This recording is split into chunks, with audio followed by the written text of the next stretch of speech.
Good afternoon and welcome to another in a series of the Saturday Sports Special. Well, as we continue looking at sporting organizations in Grenada, the clubs in particular, the whole club structure, and we continue with our discussion. As you recall, we started a few weeks ago and we going all over looking at the various clubs, their structure, and last week we had the Hurricane Sports Club of St. Mark in Grenada, and the legendary Norris Bowser Wilson was on the program. Well, what do you know?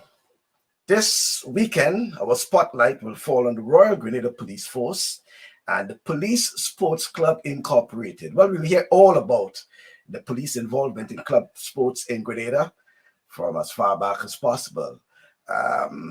Police they have been an integral part of the sporting landscape in Grenada over the years, and no doubt they have produced some outstanding sportsmen and sportswomen, and we'll hear all about that as well. And interestingly enough, though, we always look forward to the annual police sports activities, well, the entire week of activities. Well, I should say a week now, because it goes over an extended period of time and they involve so much, not just sports, but culture, educational, whatever it is. But the lawmen, and may I add lawmen and women, they have not just been law enforcement in Grenada, but they have been an integral part of our society, and we have come to the realization the important role that the police play in society. But our focus today will be on their involvement in sports, and I am joined by the secretary of the Police Sports Club Incorporated, Inspector Allan James, as I welcome Inspector Allan James from his beautiful office in St. George's, Grenada. Good afternoon to you, Inspector James. Good afternoon to you, Michael, and good afternoon to the listeners at home, abroad, in the diaspora, all the followers on social media. Tune in this afternoon. It's always a pleasure to be on such a inspiring and wonderful program, Once It's Sports. So it's a pleasure to be here once again. Yeah, and I know, like you have the sports. Even though we are Manchester, but we're on different sides of Manchester. But the commonality there is that sports, right? Yes, of course. Right, and to an extent a little bias on football, but that's okay. But nice having you on the program, and as we indicated, the important role that police have played in society, and our focus this time will be on sports, and you're being part of the Police Sports Club Incorporated. Let's look a bit on the background of the Police Sports Club. Well, good afternoon again. While we are law enforcement officers, police officers, our main objective as relates to policing derives with interaction with the general public, and sports has played an integral part as it relates to meeting that objective. It is also, community policing is also one of the RGPF strategic objective in terms of interacting with the public and in terms of how we serve the public on a daily basis. So I must say that sports plays a very, very key role and integral part within our organization. So our involvement in sports has ever been from time immemorial, from ever since the police force has came into being. I joined the force in 1992, and when I came in 1992, sports was already an integral part within the organization. And sports in general, police officers, we participate in all sporting disciplines, as you can name it, from football, cricket, both windball and hardball, netball, table tennis, volleyball, basketball, track and field, and to a lesser extent, karate and bodybuilding. So the RGPF has always involved in those activities over the years. And I must say that it has helped the organization in a lot of positive way in terms of solving crime and making a safer society for us. So we see sports as a very, very integral part of the organization, and as I said before, it is part of the strategic objective in terms of community policing. Because basically speaking, our interaction with the public over the years has been very, very good, and it's something that has been working for us over the years. It will help us solve crime. It will help us to do a lot of things, and it makes it easy for the police in terms of investigating a crime to interact with the general public and get relevant information to bring some closure to whatever crime or offense that has been committed. But other than that, besides of law enforcement, it is part of our social interaction with the general public and also our social interaction as human beings. Because as police officers, yes, we sign up to join the organization, and I know there is a question on the interview form that I normally ask, what sporting discipline do you participate in? And I know we thrive on those information that we get, and we also use it as a tool to assist us in highlighting persons to participate in the various sporting disciplines once they join the police force from since training school. Even at interview, they do ask you, what sporting discipline do you participate in? So I can say from the onset, and it also gives you as an individual, even though being a police officer, you still get the opportunity to participate in whatever sport you like as part of your hobby. And in general, getting to represent the RGPF in whatever sporting discipline that you so desire. So the sporting discipline has been within the RGPF from time immemorial, based on information that I get. Yeah, well, quite a lot indeed. And I like the part you included there regarding the in terms of recruitment, how it involves the question about your background in sports. And I assume you're saying that the Royal Grenada Police Force will use that information in terms of your involvement, your participation, and your support in sports. Well, of course, and like I said, we tried on that, and it really helped us in terms of selecting our team to participate in the various sporting disciplines at a national level. I must say that really helped us, and we continue to do that in our recruitment stage in terms of identifying persons who are involved in sports, even at a national level, and getting to join the organization so they now get the opportunity to represent the police force in whatever sporting discipline they so desire. Okay. Yeah, well, that is what we like to hear. And but over the years, the police have been involved, and you named some, and we probably may have missed some of the sporting disciplines, because we have the traditional as well as the non-traditional, probably dominoes, for example. Yes, of course. Yes, of course. And drafts and badminton, and by the way, the table tennis is another sport I know. Exactly. Right, Yes. Police officers. Yes. So just about whatever sport that is played in Grenada, you'll find police involvement some way or the other. And I'm talking about the active participation in sports. Over the years, we know police had a keen interest in athletics, for example, especially distance running, for example, was one that police officers. We had the officer from St. Patrick there who dominated the long distance for a lot of years. Yes, Kester Young. Kester Young, Kester Young dominated, so it's part of the genes, as we will say, of the Royal Grenada Police Force. But from the administration point, how much as support and assistance is the Police Sports Club Incorporated in terms of assisting police officers in their participation in the respective sporting disciplines? Okay. Well, within the organization, we do have a committee, which is the Police Sports Club Incorporated, responsible for planning and the execution of all sporting disciplines within the Royal Grenada Police Force. My involvement within the sports club started in 2008. But before that, when I joined the force in 1992, there were a group of persons. The sports body was there, and there was a group of persons who was very integral in terms of getting the sports up and running, with the involvement of the Police Welfare Association. Because I think back then the Police Welfare Association was responsible basically for assisting in running the various sporting disciplines.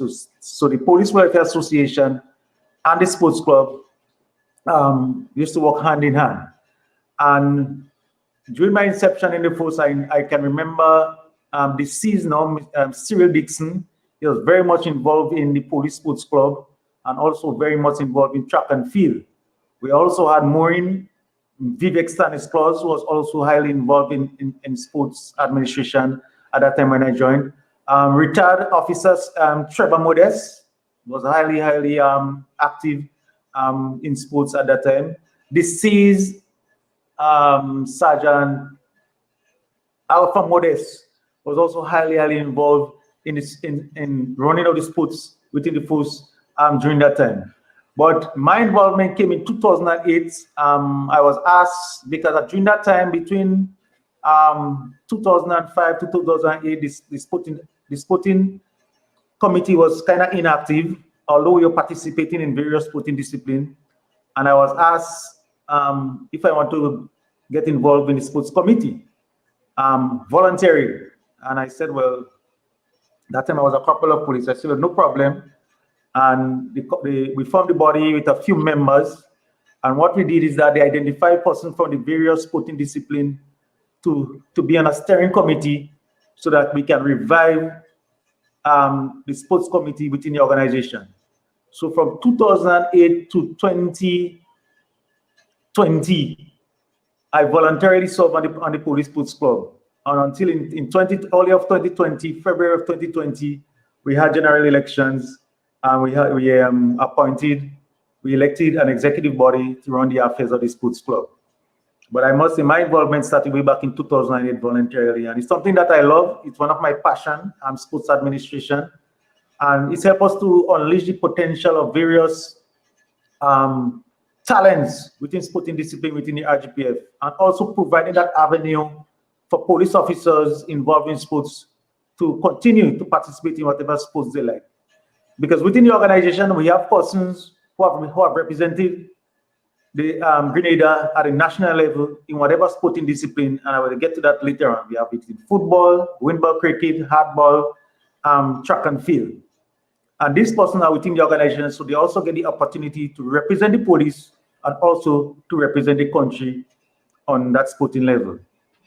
So the sports committee is responsible for planning, execution, all the sporting discipline within the organization.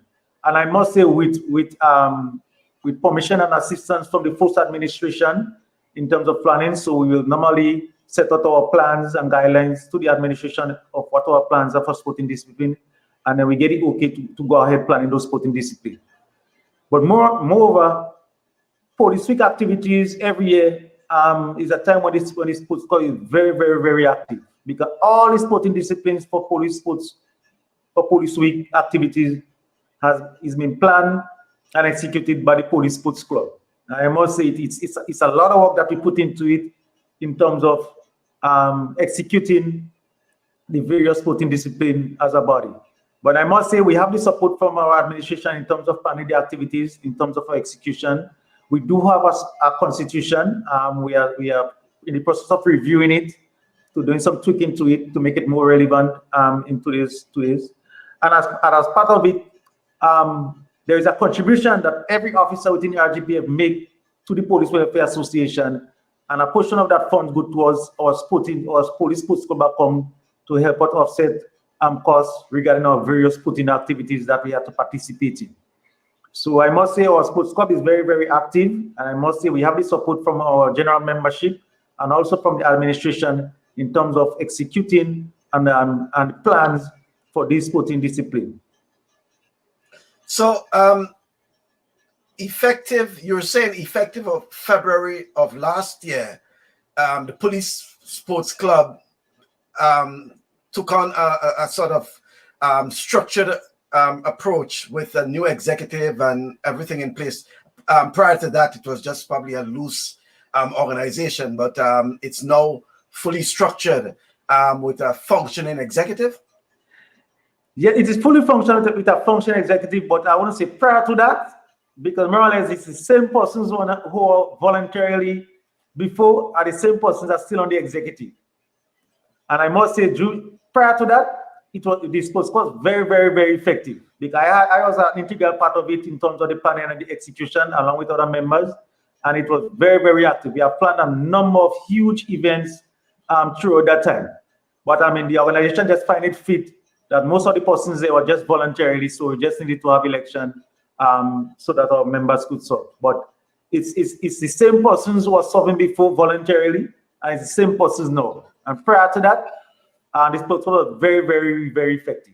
But I maintain it's more structured now in terms of the executive, whatever, and positions and things like that. Yes, now. yes, and yes. you assume the role of secretary, right? Secretary, yes. So, yes, so who are the people who make up the current executive of the police sports club? Okay, the sports club constitutes of a representative for all the sporting discipline within the organization that we participate in. So we have a chairman who is Inspector Sheldon Thomas. We have a deputy chairman who is Inspector Hudson Buckmeyer. We have a secretary who is Inspector Allan James. We have an assistant secretary, Sergeant Kellen Noel. We have a treasurer who is Inspector Trevor Rodney. We have an assistant treasurer who is Corporal Nixon English. And then we have a representative from each of the sporting disciplines on the sports executive. So representing football, we have Corporal Frederick Richardson. Representing netball, we have Sergeant Michel Bidou. Representing hardball cricket, we have Inspector Randall Batiste. Representing windball cricket, we have Inspector Leon McQueen. Representing track and field, we have Sergeant Aaron Thomas. Representing table tennis, we have Sergeant Osborne Campbell. Representing domino and draught, we have Inspector Eaton Francis. So these are the members or persons who make up this police sporting club executive. Wow. Oh, and I missed one out. Sorry, basketball. For basketball, sorry, I missed basketball. We have Corporal Showing Noel. Okay, so there we go. Just about every sporting discipline that we participate in Grenada is covered by the Royal Grenada Police Force, and I assume that once police get involved in any other sporting discipline, they probably will have representative as well on the executive. The executive. Okay. Yes, yes, of course. Yeah. But one of the I shouldn't say one of among the activities that folks do look forward to on an annual basis is the police athletics championship, athletics meet, and is the interclubs, interclubs, and by the way, some of the clubs named after former and current police commissioners, right? And the interclub championship, and the participation of police officers and the various armed departments and detachments of the Royal Grenada Police Force participating in that. What amount of work, needs to be done from the police sports club point of view in terms of putting on this? Albeit 2020 was affected, last year was affected, and you were probably in the midst, I should say, of the police activities when you had to shut down everything. But what amount of work has to go in terms of making preparation for this annual sporting activity? Well, Michael, I must say it's a lot of work. A lot of work behind the scenes to plan these events and finally to execute successfully. There's a lot of work have been put in place. And I must say I've been involved since 2008 to know. And I more or less I'm not beating my trumpet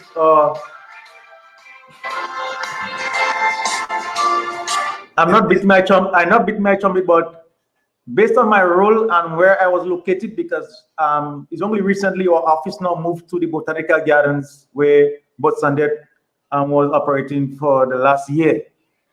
But prior to that, I was based at police headquarters at the police IT department where I worked. And it was very easy for me, based on where I worked, in order to coordinate, to organize meetings and to plan events and to get permission for persons to participate in various sporting activities based on my location. So that was a plus for us. And back since 2008, I was performing the role as secretary. So I continued to be the engine room, the person in the middle, planning all those activities. But I must say, it's a lot of work to put in place. We have been having several meetings. So what we normally do, by January, the sports club will meet. We'll come up with a list of activities for Police Week sporting activities, because we are responsible for planning all those activities. So we'll meet and come up with a schedule for all of our sporting activities for the year. We'll also come up with our budget, because we also provide a budget for all of the sporting discipline, what it will cost to run up those events. Normally, the budget is being funded by the Police Welfare Association and the Police Week Committee. So once we provide that and we get it go ahead, then we continue to plan those activities. So normally, our Police Week normally is the last week in May to the first week in June, based on how the day or the month run. So normally we start on the sporting activities with interclub football. Normally we start in March or early April. So we start off with football among the various sporting clubs within the Royal Grenada Police Force. But I must say, we have 4 clubs. Before I go to that, we have 4 clubs within the Royal Grenada Police Force, and they are all named after past commissioners of police. So presently, we have Clarkson Club, which is red, was named after former Commissioner of Police James Clarkson. We have James Club, which is green, named after former Commissioner of Police Mr. Winston James. We have Ogilvy's Club, which is blue, named after former Commissioner Nestor Ogilvy, Lieutenant Colonel. And then we have Beatles Club, which is yellow, named after deceased Commissioner Mr. Fitzroy Bizou. In 2018, because the Police Week sporting activities also get towards socializing and interaction among officers. And we realized over the years that the prisons, they were asking to be part of our sporting discipline. And in 2018, they were given permission to participate among the police officers regarding our sporting activities. So in 2018, prisons came on board, and also Airport Authority came on board. And in 2019, Customs came on board to participate with us with our various sporting discipline. So like I said, we normally start off with our interclub football competition. We normally use Old Trafford playing field, 9-a-side. And I must say, the games will be very, very exciting. It's a lot of fun, because not everybody that can really play the game, but it's all about camaraderie, building bond, building relationship, socializing among officers. Because generally, there are officers we don't see on a daily basis, or we haven't seen in a long time.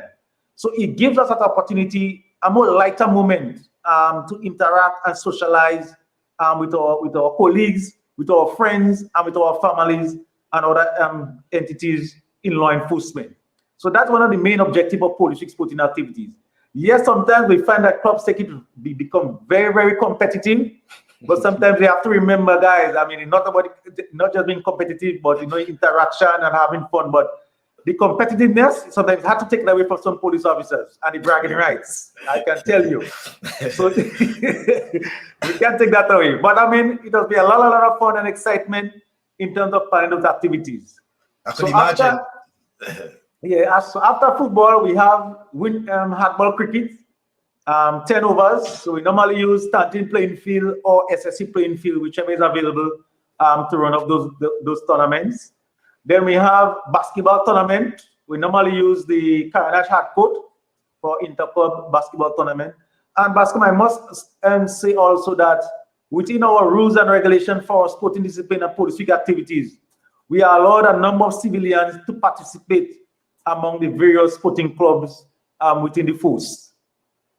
So you are allowed 3 civilians to participate in whatever sporting discipline that you may have within the organization. And what we have seen over the years, that some of these persons, civilians who have participated in our sporting activities over the years, some of them eventually join the organization and they are within the organization. So, we see it as a plus in terms of a career. So persons get the opportunity to join the organization within the force. And a lot of the civilians that we have participated with us, most of them are sort of national athletes, whether it's football, basketball, netball, track and field. Some of them are national athletes, and they always use the opportunity to participate with us. So after our hardball cricket, we have basketball tournament at the Carnash Hard Court. We also have netball tournament at the Tantin Sporting Complex. That's where we run up our netball tournament. We have table tennis competition. That happens at the PW building on Port Highway. That's where we run up our table tennis competition. We have Windball Cricket Fiesta, and it's more or less a fun day. We normally use a public holiday to host that event. It's a whole day event. We normally start at 9 in the morning to about 9 in the night. And generally, we use a playing field that is properly lit. So even though we go late, we can still have the lights so we can use, so we can interact and still have fun with themselves. So our Windball Cricket Fiesta is a whole day event. We also have our road race, which is 5 kilometers for female and 10 kilometers for male. And normally we go into the community to host those events because we still want the community interaction. We still want the public to see what we are doing. In 2019, we had it on the western side. So the male started at the Union Police Station and ended at Victoria Police Station. And the female started at, it's Redmond, where they have that digital building close around that corner there, from there to Victoria Police Station. And I must say, we have very, very good participation in that event. The last event we had, for the first place male, a prison officer won that race. And I must say, it was a lot of bragging rights, and they were very looking forward to 2020, but unfortunately, due to COVID, we didn't have it. We also have our track and field. This is normally climax our sporting activities for police every year. For the past few years, we have been using the Tantin playing field. And I must say, very, very exciting. It's a free event. The general public is invited. You can bring along your friends, your family to come over. Even we have events for police boys club and police children. So we have events for even persons, family to participate in. So generally, our police week activities climax with our athletics and sports meet. And added to that, with our police week sporting activities, we normally invite our foreign police officers to participate in. Over the years, because when I joined the force in '92, it was always happening. And then after Hurricane Ivan, in 2004, we had a breaking police week for about 2 years. And then it's only in 2019, in discussion with the commissioner, we thought about getting back our foreign police colleagues because they're always asking, they want to come to Grenada to participate in police sporting activities. And in 2019, we resumed foreign police officers coming in. So in 2019, we had Guyana, Trinidad, St. Vincent, St. Lucia, and Antigua participating in our sporting activities, particularly the track and field at Tantin Field. Oh, and I missed out one thing. Our field events, we normally use one day for our field events. So we normally use Tantin or the National Stadium to run up our field events. And prior to our track events, we have a number of novelty events. We have some fun events. We also have tug of war. And we have a very, very exciting event called the Brenty Obstacle Course Run, named after former deceased police officer Bernard Brenty Thomas. We all know was very, very active, and he has won that event over the years. So we named the event after him, the Brenty Thomas Obstacle Race. And it's a very, very fun and exciting event where you have to run through about 4 obstacles and then have to climb over a greasy board about 12 feet high and come over. Very, very exciting race. And also the last police week in 2019, we involved another novelty event where you have to spin around someone with eye closed and run. That one was really, really fun. I think there are over 1,000 viewers of that on social media. It was a very, very, very exciting event. So while it's competitive, but it's also fun for persons to enjoy, for police officers and the general public to come and interact and have fun and mingle with the police.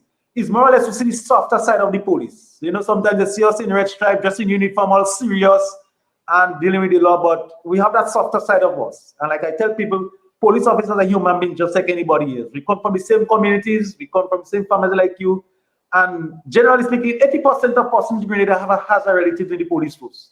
So, you know, we are small, but we are unique. So, you know, our activities are very, very exciting. And unfortunately, in 2020, we were able to start our 9-a-side football tournament. But unfortunately, due to the COVID pandemic, we had to cancel all those events for 2019. And presently, we're still not sure. That's 2020. 2020, sorry, yes. Yeah. But we're still not sure what's going to happen for 2021 because with this pandemic, you know, as law enforcement, we are frontline workers, we're in the forefront, so we always have to be there. I mean, and law enforcement is first and key. That's our main role and responsibility. That is key for us. So once there is a state of emergency, you know, the police have to get into action. We have to work, so we have to ensure that our country is safe. So that's our fundamental responsibility to do. So we don't know what's going to happen for 2021 as yet, but we'll see as time goes on. But any planning in the works for 2021 despite your limitations? Well, from my level, we haven't had any planning. Honestly speaking, we haven't had any planning as yet in that regard. Mm-hmm. And you mentioned the involvement of prisons, customs, airports. Yes. The whole rationale behind it. Give us a little, you know, more on the rationale behind their involvement. The rationale behind the involvement is that we realized Police Week was evolving, and it has evolved because these entities have been asking, how can we be part of our Police Week sporting activities? And I know they made application to administration. We made requests, and administration said, well, yes, go ahead, they can participate. And because they also have a role to play in law enforcement, we also get a time for them to involve, because we are all busy people with our work, so they also get an opportunity to interact and socialize with an agency or organization similar to theirs. So that's one of the, and it's also building camaraderie, building relationship, because the police, airport, customs, prison, we interact on a daily basis for numerous reasons. So this is more or less building bond, building friendship, building relationship and camaraderie among law enforcement. Okay, all right. And then the whole issue of you mentioned the clubs, right? Yes. Over the years, and do you have at hand probably the most successful club in terms of the sporting achievements over the years within the Royal Grenada Police Force? Yes, but Pastor, prior to the new name that I mentioned, that the clubs are named now, prior to that we had, if I can remember off my head, red was Brooks, Brooks Club, after Commissioner Brooks. Brooks, right. Green was Raymond, I think after Cosmos Raymond, the late Cosmos Raymond. Ogilvy remained, I don't think Ogilvy had changed. And yellow's Bido. Prior to Bido, we had, what was yellow's before Bido? But anyway, these were the names prior to that. But prior to now, in the past, Brooks Club, which is red, was a dominant club, was a dominant force. All of it used to be winning Police Week over the years. And presently, for the last 5 years, Claxton Club has been the champion, which is Red Club. So even though the name has changed, but the dominancy in terms of participation and performance remain with Red Club. Red Club has been a force to reckon over the years. And for me, the reason for that is that Red Club I think it has to deal with the leadership and also participation. Because Bascom, all the clubs have equal amount of persons. Roughly, each of them have about 250 members. But how do they get into do you decide, do the police officer himself or herself decide which club they want to be part of? Or is it a randomizer? No, what happens is that from training school, so since you enter training school, they all have to dip to be placed in a club. So that is how it is done. So they normally dip to be placed in a club, and that is how they are placed in club. All persons are placed in club, they have to dip to be placed in a club. So you're not just you can say, well, you want to be in that club or you want to be in that club. You have to dip to end up in that club. Well, and speaking about Clarkson Club, which is Red Club, the most dominant club, as you indicated, let's just...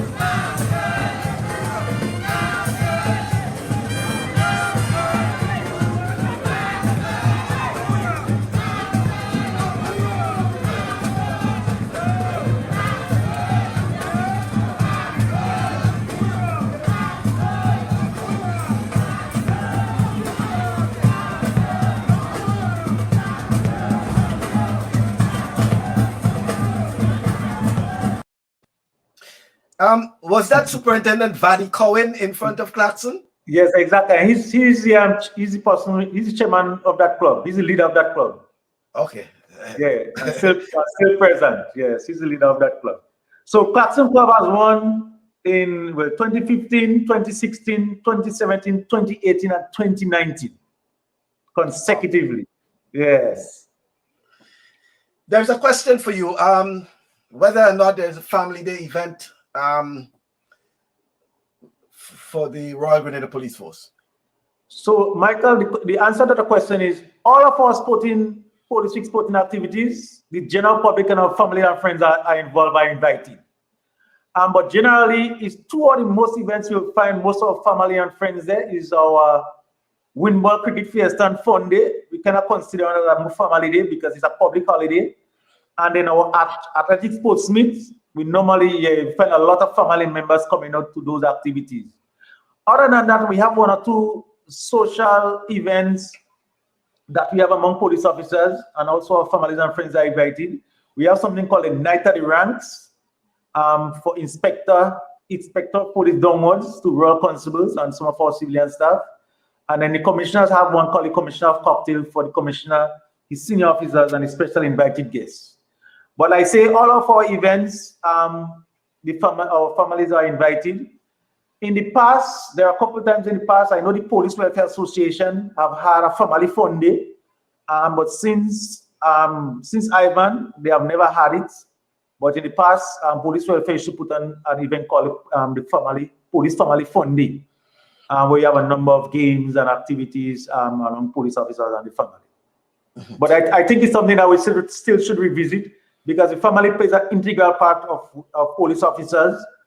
Because once we are out there working day and night, our families are there. They are the ones looking out and ensuring that, we are safe, praying for us, and ensuring that they keep up staying. We have to stay away for long hours, or sometimes normally 4 days. You have to work for 4 days and get 2 days off. So our family plays a very, very integral part in our life as police officers. So we have to ensure that the family needs are also met in that regard. Okay. I know we plan to get into some individuals later on in the program and some individual results and things, but one of the things I noticed that we well, not really miss, but and yourself as your involvement in football, and as I think you were part of the committee, the refereeing committee or subcommittee, whatever it is, the first female football referee in Grenada, actually a police officer. So yes, of course. I was Asha Wellington. Prior she was Asha Abraham, but she's Asha Wellington now. Yes, she was the first female referee in Grenada, and also the first female FIFA referee, because she was an international FIFA referee for 2 years. Asha, she's very, very much engaged in sports. She's very athletic. She's very, very much involved in sports. She can be called upon at any time to assist. She's also part of this police sports club, very, very much involved in our activities. And just by addition, played netball, she football, played netball, basketball. football, basketball, windball, cricket. Yeah, she's a really, really sports person. Yes, yes.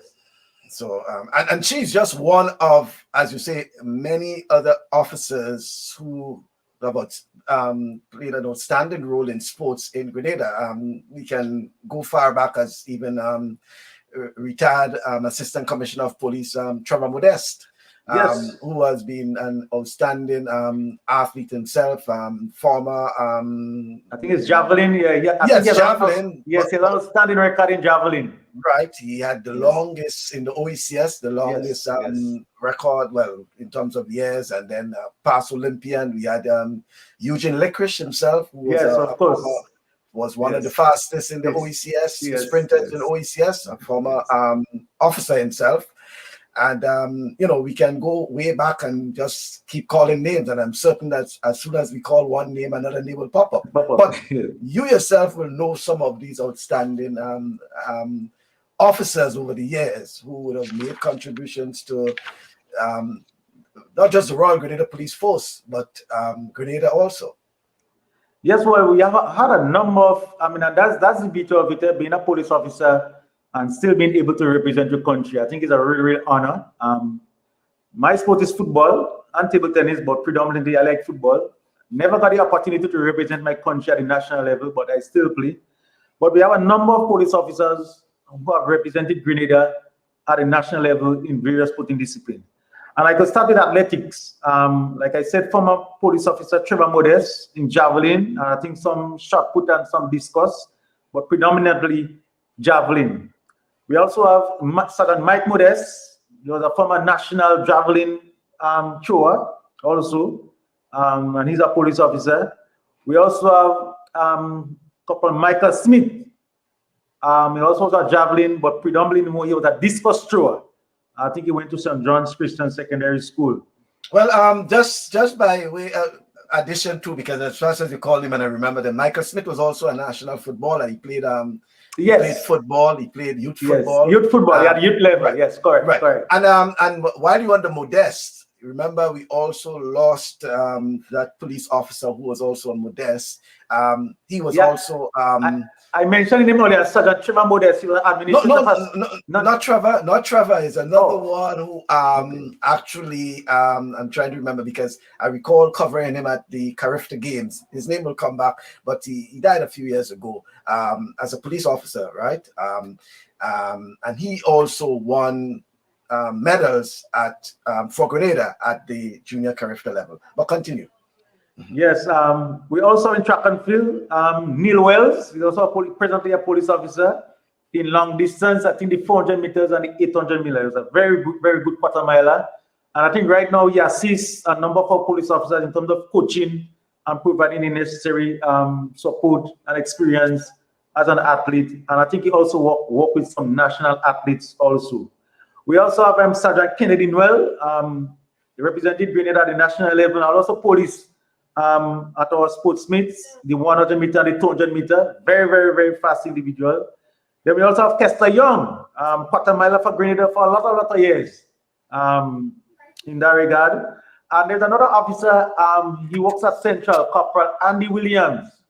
I mean, if Andy Williams tell you he was a long distance runner, represented Grenada, I think was both he and his brother. They went to Boca Secondary School. Yeah, I mean, man, these two brothers were very good, first and second all the time. Yeah, you know, and he's also a police officer. And also Asha Wellington was also, like I say, in track and field also. You know, represented police, represented Grenada, and also represented the police in other foreign police sporting activities. They also represented, and all the names that I mentioned represented Grenada, the Royal Grenada Police Force, at other foreign police sports meet. Okay. In Trinidad and Guyana. The name that slipped me, and it's not a Modest, was the late Hilarious Frank. Oh yes. Frank, Hilarious Frank. Yes, I think he was javelin and shot put. You know, he's a very strong guy. Field events, Yes. He was in Clarkson Club. Right. So I remember his name now. Yes. Hilarious Frank, correct. who was a police officer himself. Yes. And, then there's an officer out there in Victoria. Trying to remember his first name, but it's Simon. I think he and Young used to be running quarter mile at the same time. He also a long distance runner and also represented Grenada. Nixon English, he's a corporal of police, the commissioner's driver.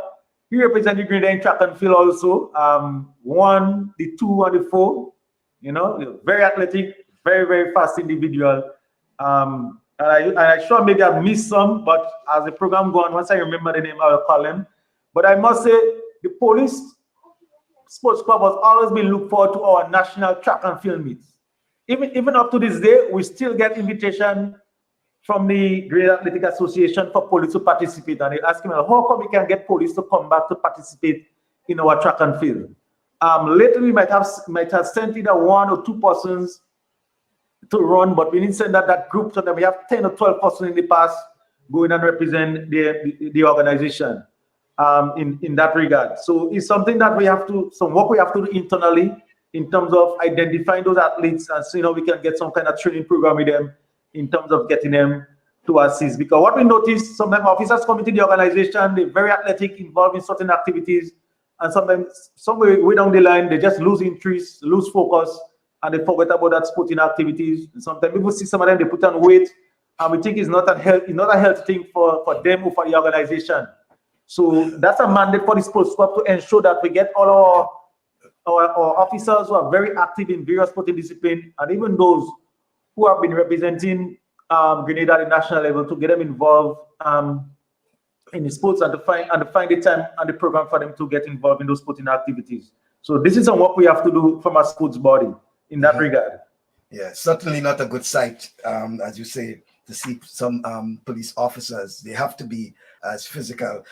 So that, as you said, would be the challenge. Would be for the police sports club in terms of ensuring that the police, the Royal Grenada Police Force, to be exact, continue its participation. And when I say participation, you're talking about active participation yes, in local sports in Grenada. Obviously, it will be a challenge, but how do you see your organization ensuring, and whether or not the police high command will buy into that concept of active participation in sports? Well, Michael, I must say, from a sports club point of view, we have full support and cooperation from the police administration, I must say, because over the years, we've been getting a number of invitations from various sporting disciplines, sporting organizations, in terms of planning events, whether it be football, netball, cricket, table tennis, and they do write to the police force for permission to participate. And 100% of the time, the commissioner will say, yes, allow the sporting club to participate.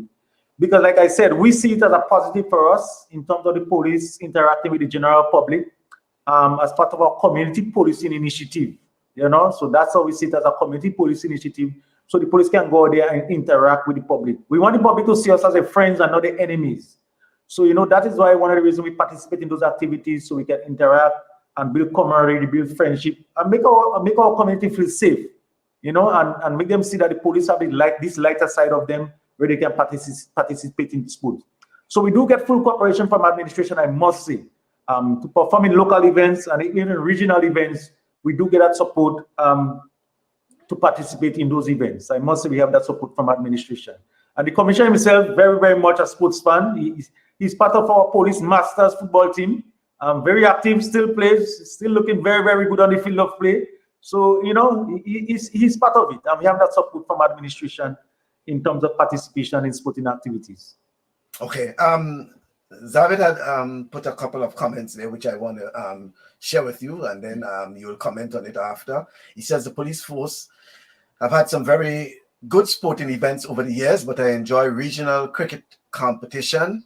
And then he's asking, will there be a police week this year? I think he would have joined a bit late, but you probably will get the opportunity to respond to that. And then what about the indoor games like table tennis, dominoes, all fours, drafts, darts, etc.? Yes, well, I didn't mention the indoor games, but we do play a lot of indoor games. ASP Godfrey Victor, he's the person that is supposed to be responsible for organizing those tournaments. In the past, the police has been very, very active in a lot of domino, draught in various communities. It's not so active now. I know the guys at Central and some of the police stations, they do play among themselves. Maybe 1 or 2 persons from the general public comes in and play with them. But this is something, again, well, I'm glad you raised it, that we need to look at from a sports body and see how we can gain back that interest and interaction with the police and the general public in terms of domino and draught. But I must say, there are very, very good domino and draught players within the police force. And I know this guy from Chantimel, Mr. helping out the draught player from Chantimel. Mr. Adams is his name, I think. Yeah, very, very good drop player. And normally play with the police. But we have very, very, very good domino players and drop players within the police force. We do have those events during police week activities, I must say, especially at our Windball Cricket Fiesta. Guys play domino and drop for the whole day during those events. In terms of the regional cricket, well, I must say last year we were planning to go to St. Vincent. That's in 2020. But we all know why we couldn't go because we were planning for it. It was supposed to be normally the week leading up to Easter weekend. It's normally for 1 week. We were planning to go to St. Vincent, but unfortunately, we couldn't go due to the COVID pandemic. But the Windball Cricket Fiesta again, that came about in 2009. That was then Commissioner James Clarkson. He was then commissioner, and it was a discussion between he and Commissioner Miller from St. Vincent at a regional commissioner of police conference. They had a discussion, and both of them came up with the idea and said, well, let's start a regional police cricket tournament because they both love cricket. I think they love sports in general. So in 2009, Grenada and St. Vincent had that cricket tournament among themselves in Grenada. In 2020, Grenada went over to St. Vincent. We had that tournament, and I must say, in 2009, St. Vincent won. In 2010, St. Vincent won. In 2011, St. Vincent came back to Grenada. St. Vincent won again. And in 2012, we went to St. Vincent to play that tournament. And guess what? St. Vincent won. And in 2013, we had the inclusion of St. Lucia. And that tournament was held in Grenada. And Grenada won. That final play, that 13 playing field, I can never forget that. And Grenada won. And then in 2014, we had the inclusion of Barbados. And yeah, Barbados came in. And as time goes on, we had Trinidad came in. I think from last year, we had invitation from Antigua, Turks and Caicos, and Guyana also expressed interest in participating in that tournament. And I must say, in 2017, Grenada hosted that tournament. We played at Progress Park. And Grenada and St. Lucia ended up in that final. And St. Lucia won. And I must say, out of 1, 2, 3, 4, 5, 6, out of the 10th year that we've been having that tournament, Grenada played in the final about 8 times and only won it once. Wait. Grenada played, you said 8 in 8 finals. And won it once? Once, yes. You have to clean up that record, man. And yeah, he's also, but interesting enough, he's also saying even pool and billiards. In years gone by, there was a billiards table and a table tennis board at the fire station on the Carnage. You recall that? No, I can't recall that. Nobody table tennis board because I played table tennis there. I knew that the table tennis board came at all police stations was an initiative from the Police Welfare Association because the Police Welfare Association also assists in sporting activities and providing equipment for police officers. So I know the Police Welfare Association have provided tennis board for most of our police stations in every division or district. So the police officers can get a chance to interact because actually I learned to play table tennis when I was working in Grenville between 1995 and 2000. And that's where I get to learn to play tennis. I couldn't play it, but I started playing there, and that's how I get to learn to play table tennis. And table tennis is an integral part of our police week activities. And back then we had a dominant player, Mr. PC Wana Joseph. You know, he was also a national player, very, very good individual. But over the years, for the last 2 years, Sergeant Osman Campbell has become our top player now, and he also plays at the national level, and he's also the vice president of the Grenada Table Tennis Association. And Michael, we do have a number of police officers serving in a number of national associations in Grenada.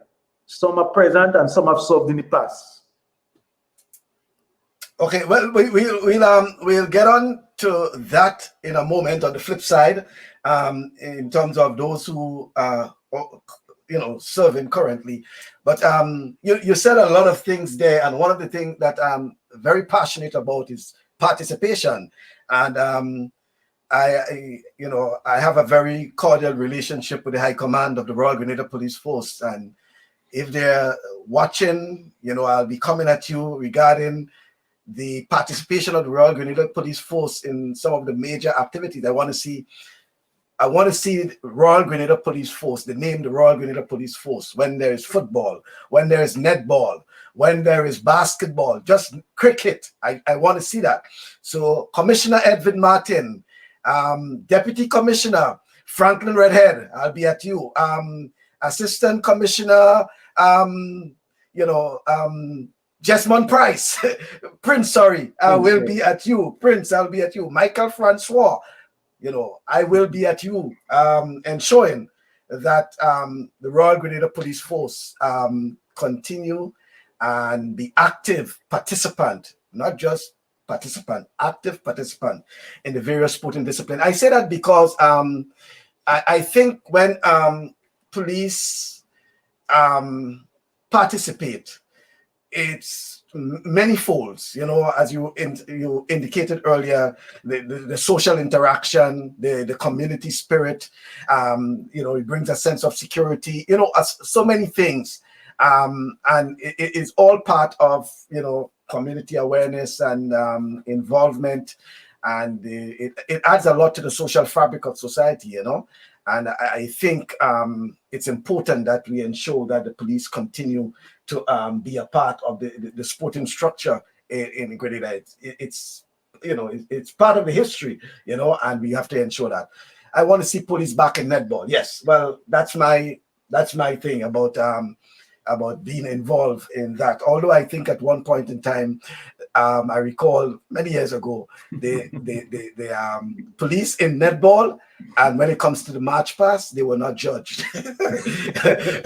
They were not judged. This is unfair. This is unfair, bro. Well, they used to say that. They said it was unfair to police will march past, but they'll say they will not be judged. So it was just like an exhibition, and it was, for some of them, it was unfair because but that's just the lighter side of it. But going back to the whole issue of those involved in sports administration, like yourself, and I'm probably starting with yourself because you're on the program now, and your involvement in particularly in football. But there are a number of police officers, current officers, and there were those who were there before, past officers who were administrators themselves, sports administrators themselves.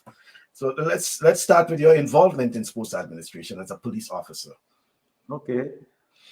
Well, Michael, normally I tell people two things I love. I love my work, and I love in terms of hobbies, my job, and football. I'm very, very passionate about football. I'm still actively playing. I'm a member of the police masters football team, and very soon to be named. There's another non-governmental sporting football team that will be launched soon. You might hear, they call it All Stars FC. You will hear more about it as we move along. I'm also involved with that. But my involvement in sports is because it's something I like. Nobody didn't force me to get involved or anything like that. It's something I like, and I feel that it's a talent that I have, and it's something I can give back to my organization and to my country in terms of sporting activity. And like I said, in 2008, I was asked if I want to be part of the Police Sports Club voluntarily, and I said yes. And since then, I'm still involved and actively. Then in 2016, there was election for the national body for the Grenada Football Association for the position of vice president. And I was asked by a number of members, if I want to run, because there was election coming up that year in 2014. Sorry, the position for vice president. Because there was a president, but there was just election for the vice president, and they asked me if I wanted to run, and I said, well, no problem. And other members within the football fraternity asked me and supported me, and I think that I should run. They think I'm a good person. I love sports. So I did that, and in 2014, I ran the election. I won. It was myself, and I came up against Mr. Roger Griffith. There were 37 clubs. I got about 32 votes. So I functioned on the GF executive for 2 years, because it was for a term of 2 years, from 2014 to 2016. And in 2016, there was election for the whole executive of the GFE. And in 2016, yes, I did put up my name for office to run again for vice president. And in 2016, I lost. I lost the election. I was not successful, but that didn't stop me from being involved in football. And like a lot of people ask me, well, how come you're still involved in football and you lost the election? I said, because football is my passion. I'm here to serve football and I want to give back to my country, and it's something I like. So during that 2 years, from 2016 to 2018, I was very, very active, more involved in football. I served on a number of standing committees in football during that time. I served on referees committee and also on the competition committee. I also served as a match commissioner, a local match commissioner for the GFA during that 2 years. So I was very much involved in football and also served on the police sports body and also actively involved on the police executive football team. So I was very, very much involved in that regard. And also in 2018, there was election again for the whole executive, and this time was for a term for 4 years. So there were two positions. There was position for president, there was position for first vice president, or position for the second vice president. So I ran for the position of president and vice president, and I was successful. So I was elected the first vice president of the GFA in June of 2018. So I'm serving a term for 4 years. So election is constitutionally due in 2022, which is next year. And being part of the executive, I'm very much involved in the game. I'm also the chairman of the GFA referees committee, very actively involved for the last since 2018 to now. And prior to the 2 years when I was on the executive, I was also the chairman of the referees committee and the women's committee. I also serve on the competitions committee also. So presently, I'm the chairman of the GFA referees committee. I'm very much involved in the development of referees in Grenada as we move along. So I've been serving the GFA in that regard, and I must say it was through the police force and the police force club I was able to get a nod and involvement in sport in the GFA executive body, because I had to get permission from the force to participate in election, and also to get endorsement from the police force club to endorse my candidacy as a vice president, and they did that. So I must say the police sports club has been more or less the feeding ground and helping me, assisting me in reaching to that level, and I'm forever grateful for that. Like I always mention that, I'm forever grateful to the organization for providing those opportunities for me. And I think it helped me a lot as a police officer, as a senior police officer. It has helped me a lot in my job on a daily basis, and it helps me to interact and deal with people on different levels as a law enforcement officer, where you can bring that different twist to it. We all know the police force is high on discipline, and that is something I bring to every organization, a group that I speak to. Discipline is key, and respect for law and order. So just on a point there, Inspector James, because we have a lot to speak on yourself, and then you'll continue on others as well. But I just want to interject there. So how do you, and then speaking about discipline and law and order and all these sort of things, how do you make that balance then between, you know, your job as a police officer and a senior police officer to these size, and your involvement in an organization like the GFA, and we know of, you know, all the ups and downs within the GFA over the years, and well, of recent time, I should say. And what it is that goes through your mind at times, I mean, as a senior police officer and being immersed in all these controversies within the Grenada Football Association.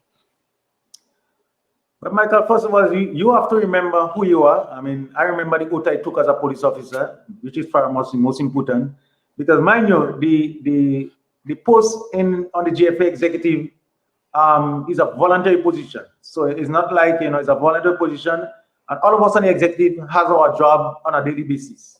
So the executive is voluntary.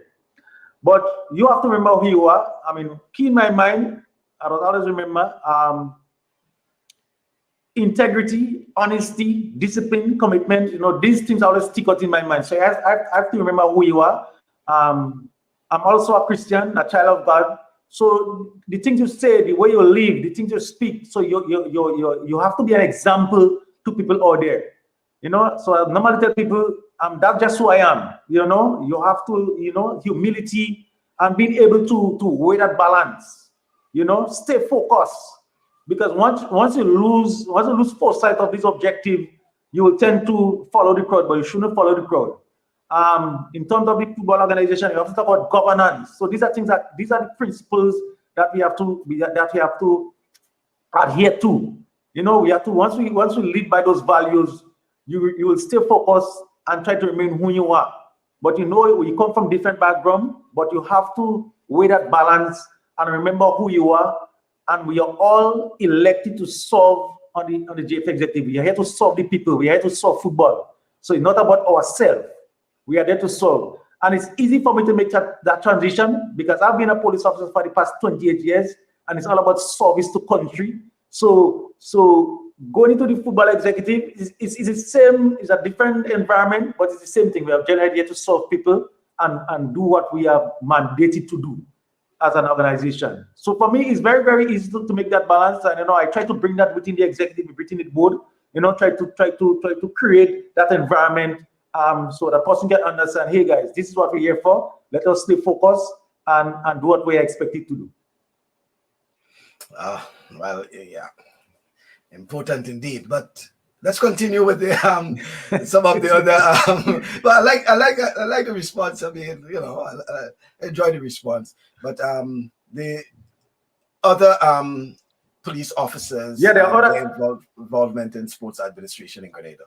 Well, in football, you will remember in 2010, when FIFA came in and they had that normalization committee installed in 2010. A police officer was also on that 3-man committee. Mr. Smith Roberts, ex-police officer Smith Roberts served on the GFA executive. Ex-police officer Roy Raymond also served on the GFA executive. I think ex-superintendent Kirabi Belfon also served on the executive at the national level at some point, or some standing committees. So even notice we have had a number of police officers, senior police officers in the past who had served in this position within the football organization. In other administration in football, we have a number of other police officers who have been actively involved. We have Corporal Philip James, who is my brother. He was the manager of the national senior men's national team. When they went to the Gold Cup in 2011, he was the manager of that team. He was also the manager of the national team when they went to the Digital Caribbean Cup in 2010. He was also the manager of the national U20 teams in 2006, and also the manager of the national U20 boys team in 2014. He was also an executive member, I think during that time when Mr. Ram Fox was the president, from 2008 to 2010. And like I said, in 2010, that's when they had the normalization committee and FIFA had to intervene and put a 3-man committee to run the affairs of the association until election was held. Other police officers involved in football, we had also Corporal Frederick Richardson. He was the manager of the senior national team for about 3 years.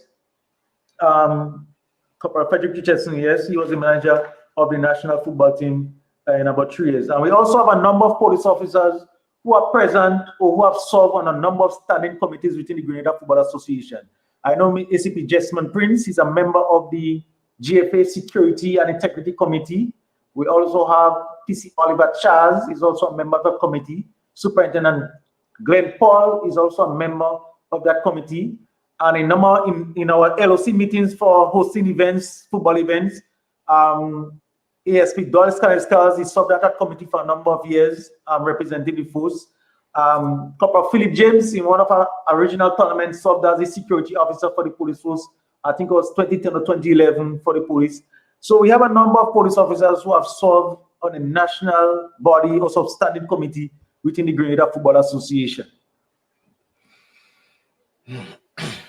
Yeah, that's quite impressive indeed for the Royal Grenada Police Force, and I'm certain that even after this conversation here, you'll probably remember some names may come to hand because, as you indicated, some of these sports administrators may not have served on national bodies, national executives, national associations, but probably back in their communities, for example, they may be, involved in community sports, being part of their communities, And I'm saying that these things need to be, need to be made known, and I am certain that the rank and file, the high command of the Royal Grenada Police Force taking note, and will also ensure that when it comes to emulation I don't like to use the word emulation, although some people say it goes all the way back to, during the revolution. But, that these officers at least could be recognized for their contribution to sports. And don't mind my biasness towards sports, but I think sports is, as we consider, a unifying force. Sports unifying force within the Royal Grenada Police Force, and I think they need to be recognized for their contribution to that. Michael, just yes, go ahead. In terms of recognition, I must say, over the years, the Police Welfare Association have been having a police welfare award ceremony, and during the award ceremony every year, well, we didn't have it last year. During the award ceremony every year, we all know because of COVID, but during the award ceremony every year, the most outstanding officer for every sporting discipline was recognized. Be it football, netball, cricket, hardball, table tennis, even bodybuilding, basketball. The most outstanding officer from all of these sporting disciplines has been recognized over the years. So some of them have been recognized during the police award ceremony. Some of them have been recognized during the Police Week committee closing ceremonies. Some of them have been recognized. But just back to football, in terms of administration, but in terms of even playing, we have a few police officers who have made it on the national level. Corporal Ron Joseph, aka Bobip, he was a former national player. I remember Ron Joseph was at police training school. He was a national player then. And even while in training school, he was given permission to go and represent the police in the GFA competition at that level. Eugene Mapp was also a national player. Richard Logan, a police officer also, was a former national player. And right now, Richard Logan and Ron Joseph are the coaches for our police senior team, and also coaches for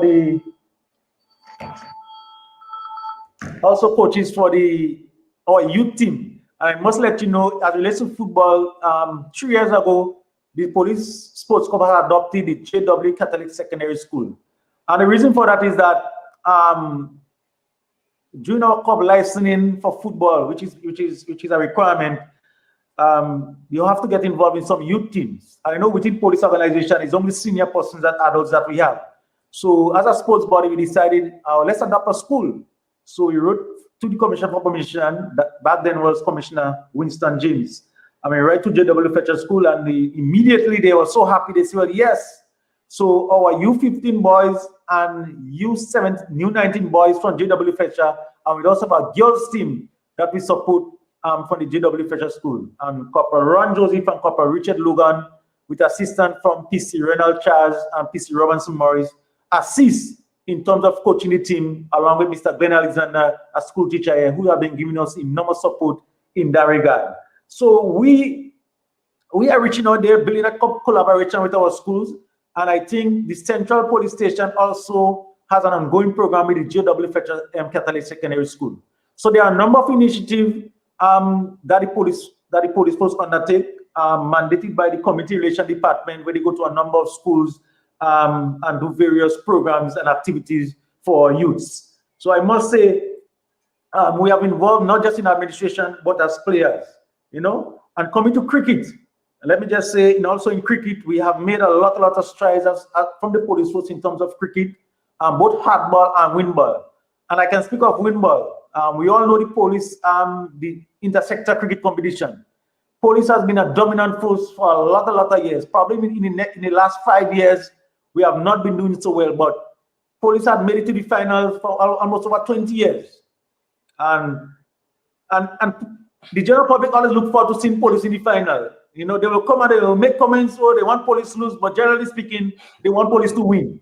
Let me tell you, intersector cricket, police was very, very competitive. Police, teachers, big pride down at Monroe playing field. So police was very, very competitive back then in cricket, with the likes of Claire Valentine, Kenneth Stanislas, Randall Patis, Randall Garcia, and a host of number of talented players that we have had representing police in intersector windball cricket. And we are still playing, we are still there, and the organizers all look forward to police playing. Almost every organization that write to the police force for the police to participate in a sporting activity, They're always begging us. They want police to participate. And I think it brings that sense of security, and also persons of other teams always see it as an opportunity. It's time to beat up on the police. Let's get physical with them. I can tell you, because I played football for the police for over 15 straight years, and we had some physical games. I mean, it's a sport game, and fellas will do opportunity. They will give nasty tackle. And one incident come to my mind. I remember one time we was playing Carnage at Tantin playing field. James Claxton was the coach. And the game was kind of heated and getting out of hand. The guys in Carnage wanted to, they was getting physical and wanted to fight with the police. So at one time there was an incident and the referee had to blow. And then Mr. James Claxton called us to the sideline. And his instructor to us was, so they still laugh about it, If they want to fight, we'll forget them and arrest all of them. Honestly, I was like, what? I can never forget that. I mean, but that's to tell you. But we know the game is a physical game, but that game was really getting out of hand, and the radio was coming at the police. That is James Claxton. But the general public always want to see the police participate in these sporting activities. And in terms of cricket and cricket administration, I must say, Inspector Randall Baptiste, he's attached to the traffic department. He has been involved in cricket for over years as a national player. I think both youth team and also senior, and is now in administration. Because he managed the national cricket team U19 for 2 years. He managed this national senior team cricket, the hardball, for 5 years. He also the manager of the senior team from 2014 to now. He also the manager of the Windward Islands U15 cricket team from 2014 to 2016. And he also managed the U19 team from 2017 to present. That's Inspector Randall Baptiste. So Randall Baptiste is very much involved in hardball cricket, both as a player and also in administration at that level. And we have a number of police officers who are playing at the national level. We have Heron Campbell, who is now a police officer.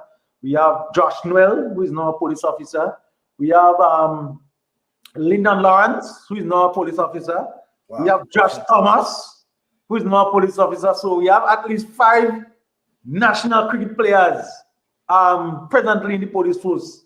And we also had Inspector Kenneth Stanislas. He was a former national cricket player for a number of years. And also Clever Antoine was a former national player also. Is Sergeant Cassandra Pascal in football? She was in football before, but she no longer. Presently, she's attached to RSS Barbados. She's been there for the last 2 years. She's on second. Okay. Oh, okay. So also we have Sergeant Michel Bido, but also a national cricket player and also on the national cricket executive as a secretary, Sergeant Michel Bido. So I think I also think Inspector Maureen Vivek Stanislas served at the Netball team at the national executive also. And we also had Corporal Sean Pascal serving on the national executive of Netball for about 3 years. So we have had a number of police officers who have served on a number of our local national executive body over the years. Like I said, Sergeant Osman Campbell, he's the vice president of the Grenada Table Tennis Association. So as police officers, we are getting the opportunity to serve in various aspects, and I think it's a good thing for us as police officers. And I think it helps us on our job and our daily lives in terms of serving the community. Right, well, that's quite a lot, but we'll continue with that. But you indicated of the people look forward to the police involvement in sports. Back in 2009, police and then Lime Paradise. Yes. Final of the Wagiti Super Knockout Football Tournament. Without any easy run, but they proved their soul, they proved their worth, and they're here today on the stage, the big stage, where we hope over the next 80 minutes we would have some very entertaining and electrifying samba dancing, if you want to call it that, football. Yes, indeed, we are here to witness some entertaining football.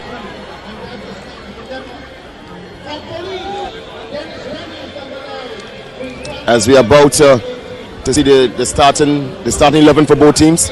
For Lion Paradise, we have in goal Judd Douglas. Number 23. Number 5 is Ian Andrew, captain, experienced ex-national player. Number 3, Che Mark. Number 7, Kurt Rennie. Number 6 is Drew Rennie. Number 14 is Leon Caliste. Number 10 is Shane Rennie. 13 is Wendell Rennie. Number 9 is Henson Etienne, sorry. Number 24 is Chloe Murray. Number 19 is Eddie Rennie. And on the bench we have number 11, Hanil Molly. Number 8 is Lyndon Rennie. Number 15 is Levon Williams, sorry. Number 16 is Chad Richard. 21 Rickson Thomas. 17 Loxie Williams. And number 2 is Quinton Rennie. Yeah, so that was back then in 2009. Just a little piece on the final of the Wagiti Super Knockout Football Tournament, Police and Lamb Paradise. Yeah. Yeah. Mr. Winner always talk about that match because after the first half, Police was we were 3-0 down, Paradise was 3, Police was 0. And in the second half, Police came back and scored 3 goals, and the crowd was like, what? You know, and the crowd was after Police. Everybody wanted Police to win, but unfortunately, Police lost on penalty kicks. So very, very exciting game in that stadium. I remember that match very, very well. Yeah, and that was the old stadium, right? You yes, remember yes. The ruins, yes. In the ruins, yeah. Yes, so, exactly. So, you know, it has taken, Police, as we continue to see, making their contribution to sports. Let's get back to this year. So that will obviously, and I'm seeing here, I think it's Asher Wellington, in somewhere in the midst there of referees going through their paces. It would have been back in 2014. You know, I always have to do a lot of research to get these things. Back in 2014, she is one of, well, probably the only female I could see in that batch. I think probably 2 or 3 female in that batch. Yeah, about 3 female in that batch. Yeah, in that batch. And eventually, when she received her FIFA badge, I think it would have been when Mr. Joseph made the presentation back then. When she became a FIFA referee, I think it would have been. That event was a different event. That was a FIFA Women Community Seminar they had there for 3 days. I remember that. Hosted by the Grenada Olympic Committee, right? No, hosted by the Grenada Football Association, but it was a women's summit for Grenada. Okay. So that's why you see Vida there, and the gentleman over here is Howard McIntosh from Jamaica, right? Yeah, who works in CONACAF. I remember that. That was the closing ceremony. Okay, then. Well, that's yes. Well, yeah. So it goes back to show you and that was, you know, some years ago, right? No, you know? Yes. Yeah. That was 2014, I believe. 2014 again. Yes, 2014. Yes. So quite a lot of in terms of years of participation in sports in Grenada. Okay, so we continue now with any more of those names that you want to call?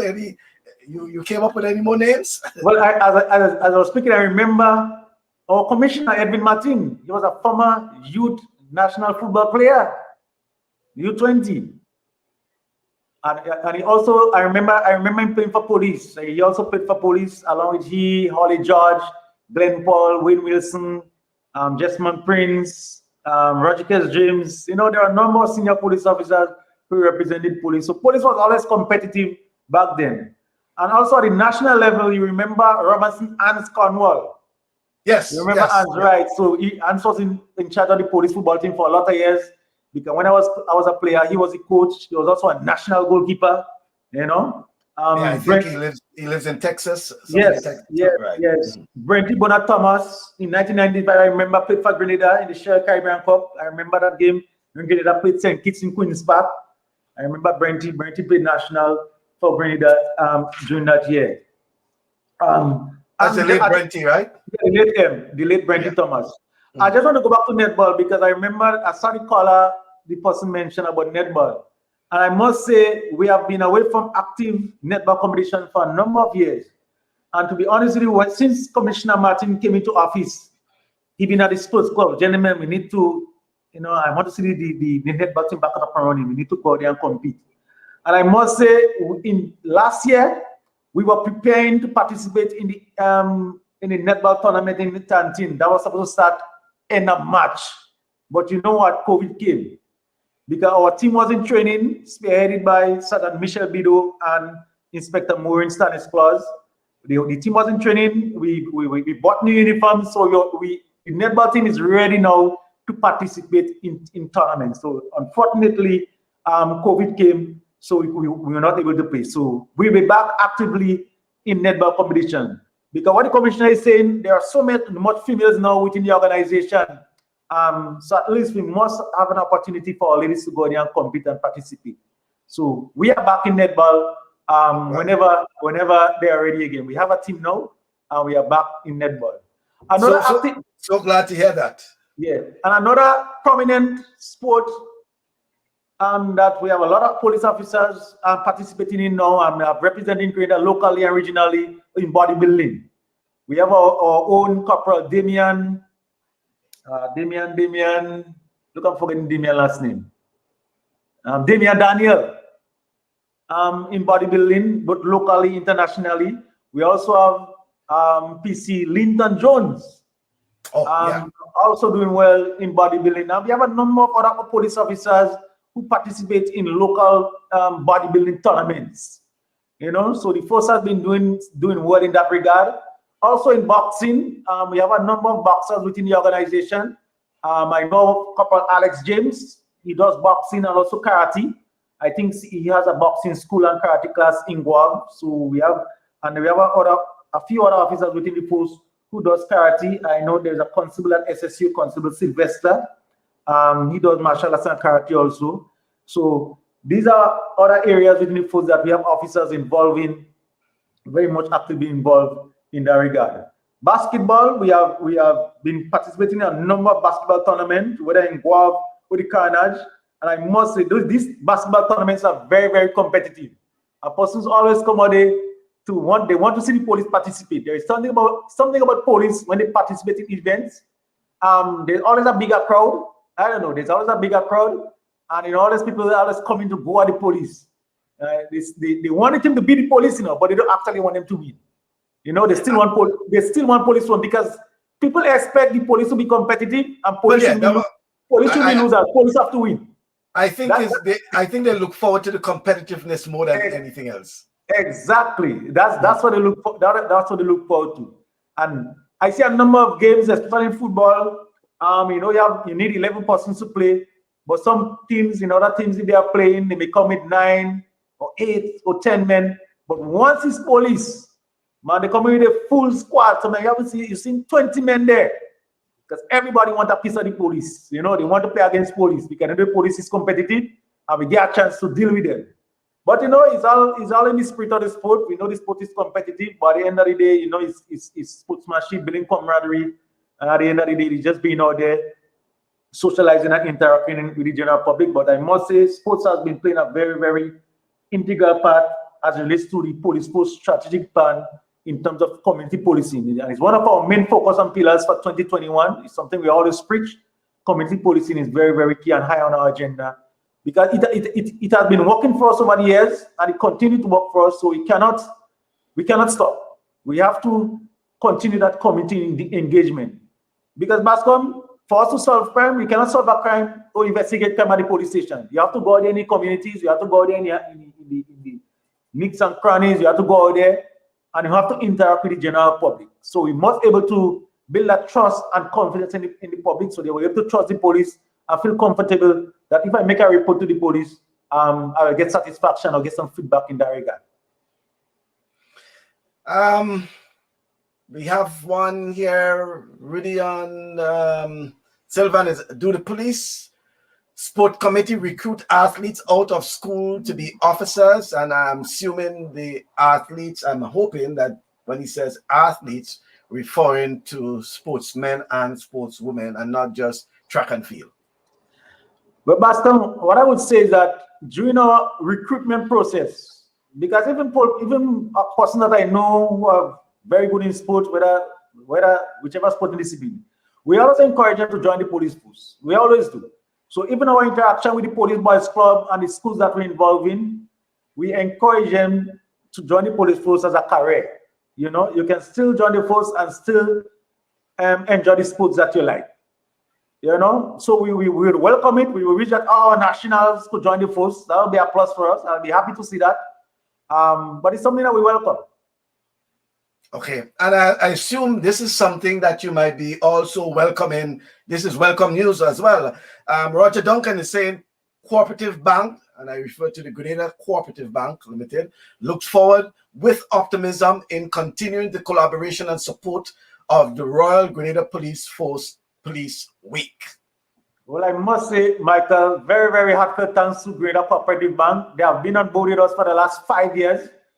And Michael, I missed out one major event. How could I miss that? We have an event called the Police Food Fest. How did I miss that? Michael, you think, come and see, police could cook. Man, from Ireland to Manish Waters to Brongdon to Tanyalog, just name it. And we have competition among all the clubs for Police Week.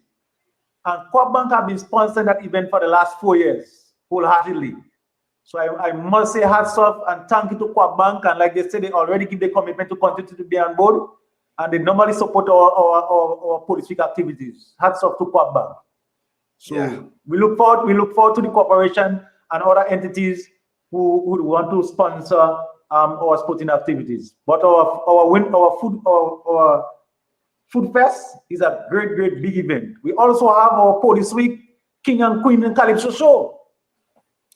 And over the years, it has grown so huge that we have to take it out of Dream Police Week and put it on a separate date for itself. It's a major event, Police King, Queen, and Calypso show. We had it at the Trade Center. It lasted for about 5 hours. And people were like, you know, it was a very good event. Unfortunately, we couldn't have it last year.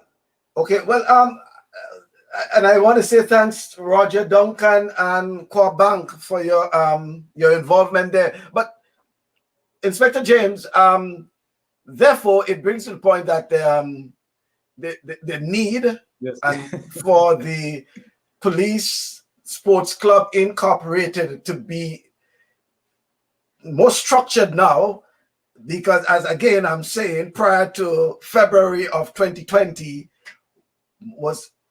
while it was volunteer, was more a loose committee, but it's more structured now with executive positions, etc., and with so many responsibilities, because you have so much planning to do, and you know, let's say COVID, you know, move aside for some reason or the other, and you have to start planning for Police Week and all these other things. It means that it almost become probably full-time for you officers. I mean, when I say full-time, not, you know, pushing aside your daily duties as police officers, but in terms of planning and executing those activities for Police Week on a yearly basis. And again, I'm saying Police Week, but it appears that it's much more than Police Week, because as you indicated, some of the activities have to be, you know, held outside of the norm of Police Week. Well, Michael, you're correct. But to assist us with the Police Week activities, we do have also a Police Week committee. So the Police Sports Club will be responsible for planning and execution of all these sporting activities for Police Week. But the Police Week committee is there to plan and execute the other activities for Police Week, like the debate, the food fest, the King and Queen show, yes, Calypso show, yes. So the Police Week committee will spare that our projects, or replaying ceremony, church service. So the Police Week will be responsible for that. So, but you're quite correct. So I hope, I mean, after that interview today, I hope might be some injection from the executive in terms of what is our direction for 2021 in terms of planning any event for Police Week. But like I said, we also have to remember the times they are in terms of duties to perform, because we're under a state of emergency, and you know, we need all the manpower that we can in terms of policing our country, Grenada, Carriacou, and Petit Martinique. So administration will guide us in the direction which we move forward for 2021. Okay. In a normal sense of things, you know, how do police team, whether it's netball or football or basketball, get to train for tournaments?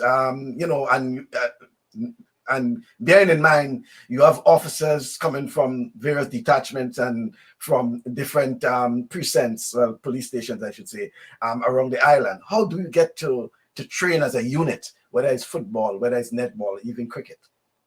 So what we need to do, how do we train is that as a sports body, once the request is made, we have to seek permission from administration.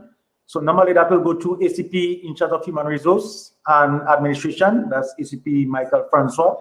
So we request permission for training. So we give them the day, the time, and permission is granted. Most time permission has been granted. For us not to train or involve in any sporting activity, there must be some kind of national event that will need all the manpower to work. But generally we request permission, and permission is granted for us to train whatever sporting discipline we like. And also for us to participate in every sporting discipline, we normally will seek permission for us to participate in those disciplines. And generally speaking, we normally granted the permission. Also, well, from a football standpoint, Police Sports Club is also an affiliate of JFA. We are also an affiliate of the Netball Association. We are an affiliate of the Grenada Athletics Association. We are an affiliate of the Basketball Association. Cricket? And we are affiliate of the Cricket Association. So we normally pay our yearly dues. Yeah, we do pay our yearly dues for all these associations that we are part of. Okay. Talking about football, let me read this comment there. Yeah. Locked in and listening. The gentleman on the program is one of a kind and quality individual. I welcome having known him in the sport of football and thank him for his contributions thus far. Do you know this gentleman? Yes, I know the gentleman, my good friend, man, President of the Grenada Football Association, Mr. Cheney Joseph. Thank you, Mr. Joseph. You're most welcome. Yeah, and I assume he's speaking about you all working together within the Grenada Football Association as his second in command for the Football Association. How have you found it working along with Mr. Joseph over the years? Well, Mr. Michael, me and President Joseph, first of all, we are good friends. We are friends, but we have a very, very good working relationship. And I think football has brought us really, really close together. And the reason being, I think we share similar ideas. We share the same vision for the sport. We discuss ideas, we trash it out. You know, sometimes people might, the past people are saying, oh, I'm a yes man to Cheney, or I'm like a puppy to Cheney. And some of the reason why they are saying that is because maybe they don't see us at loggerheads in public. But normally we discuss issues. A lot of times we call each other, discuss issues, share ideas, and we share different views. But I mean, when we come out on a board meeting or a professional level, we already have a position, so I already have an idea, understanding where it's going. So we have a very, very good working relationship. I support him 100%. Even at the last election, a person was asking me, so why didn't you run for president? So I told him, I say, I didn't get a call to run for president yet. I want to run for vice president, but I say I have no problem with the president. I can walk along with him. And they say, well, okay, you know. But we have a very good working relationship, you know. Do you consider yourself progressive or conservative? Are you the progressive type, or you leave it to Cheney being the progressive one and you being the conservative one? No, we both progressive. Sometimes he come up with ideas, I come up with ideas. So we might come into a position, I say, boss, no, I don't think so. Let's do it that way. You know, we have a balance. We have a balance. Okay, fair enough. And as you said, persons were urging you to challenge President Joseph. Mr. Baltham, if I want to do that, I had the opportunity, you know, in 2019. You remember that incident in 2019, January 26th, when the executive moved a motion to get him suspended. Yeah. He was away for 1 month. I was acting president then. So in there and then, I had the opportunity, but it was not about me. It's about the sport and what we can do for the sport. But it's not in my DNA. That's not me. That's not who I am. That's why I think you're more conservative than progressive. But progressive in terms of ideas, yeah, progressive in terms of the ideas and getting things and wanting to get things done. But let's zoom in a little more on the work now of the Police Sports Club Inc. in going forward. And again, you're saying you are limited in terms of what you can do for now because of the COVID, because of the state of emergency and things like that. So, but once things are back to normal, what do you foresee could be some of the plans for the Police Sports Club Inc. in going forward? Well, one of high on our agenda in terms of plans is we are in the process of reviewing our constitution, the Police Sports Constitution. We do have one, so in the process of reviewing that, there's some work that needs to be done on it. That's one. Secondly, to get all our sporting discipline more active and better structured. So even though you have the Police Sports Clubs Committee, and like I said, you have a member from every sporting discipline on the committee.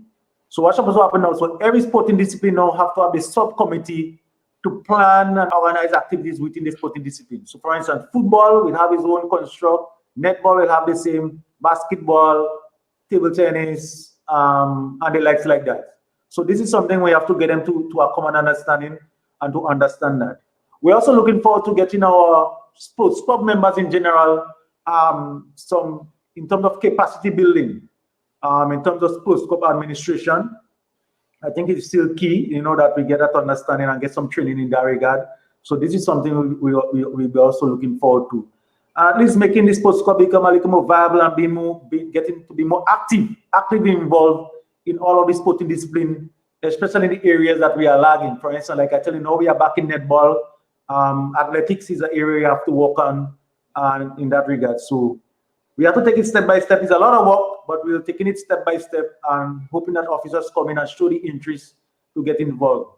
But Michael, although we are elected to serve on the sports body, it is still voluntary service. So it's not like you're getting an extra stipend or podium for being on the sports body. It's voluntary service.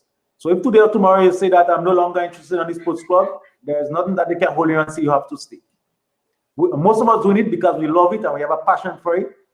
That's why we're doing it. Yep. So, well, I have a question for you before we move on. How's Man City and Tottenham? What's the score? We won 3-0. Yeah, that's an easy answer. Yeah, that's an easy answer. Okay. But and you speaking about some of the things that in the pipeline in terms of planning for the police sports club, and important enough, as you said, participation will be key into an active participation. Will be key for police in going forward. And do you think that based on the past few months and the sort of tension that the Grenada would have seen, especially with the police and the public to some extent, I'm saying, it's important that when things are back to some level of normalcy, that through sports is one of the areas that the police can use to bring that sort of community togetherness back again between police and the community. Yes, Michael, I believe that, and we also welcome that. Like I said before, it's part of our police community initiative and community drive. Interaction with the general public is important. And it's also a social aspect of us as police officers, as human beings. Because we don't want people to always, sometimes people see the police as the enemy, and I just want two persons to know, the police are not your enemies. The police are your friends. We are law enforcement officer. We are mandated with a responsibility for law and order, to making sure our country and everyone is safe. So, but I must say we have a very good rapport. Minor what is happening. We have a very good rapport and relationship with the general public, because we have a very, very high crime solving rate in Grenada, and this is happening due to the relationship and interaction we have with the public. But I think we all look forward to that openness and social interaction. even within the police force, I'm looking forward to that. Like when things is back to normal or whenever it is, it can be. Police officers and family have a family fun day just to share that, just to unleash some of the stress and just have that social interactive moment with our loved one and our colleagues. It's important. Yeah, because and I'm saying outside of the competitive GFA or GNA or GCA, things that police involve, whether or not, police, for example, goes to Hermitage and plays a football game or a cricket game against, the community team, probably a basketball team goes to golf or, and take on, a basketball. That sort of interaction I'm speaking about, and not just their participation in national competition, which is also important, but some sort of community interaction through sports. But yes, Michael, this is not something new. We have been doing that in the past and we'll continue to do it. So it is not something new. We also have it on our agenda for policing activities, as you have something called a community outreach game. Just to go in a community, and normally what we do, we cannot choose a kind of trouble community, because there's a trouble communities where the police are there regularly. I could mention 2 years back we were at Willis with the police sports club and CID and the policing committee. We went up there. We had football, we had cricket, we had a little calypso, and we get the community involved. A couple years ago, we did it at Mount Horn. And there are other initiatives that other police stations within the policing district involving. So it's something that the police is always doing, Michael, not only through sports, but through other community outreach programs. It's something we always do, and it's been working for us. And normally these activities are mandated by the community relations department. It is part of the outreach program. So it's something that we do, and something that we will continue to do. Mm-hmm. A few years ago, we heard a lot about the Police Boys Club. What sort of engagement is Police Boys Club in relation to the Police Sports Club? Well, the Police Boys Club is more or less mandated or spearheaded under the Community Relations Department, CRD. Okay. So what would happen, they would have officers in various districts, in various police stations, responsible for a particular school in the area that the police. I must say it's not happening in all schools, but I think most schools have it, a Police Boys Club activity. And the general consensus of that is that it's really to instill discipline and teaching them a lot of soft skills with some of these youths within the schools.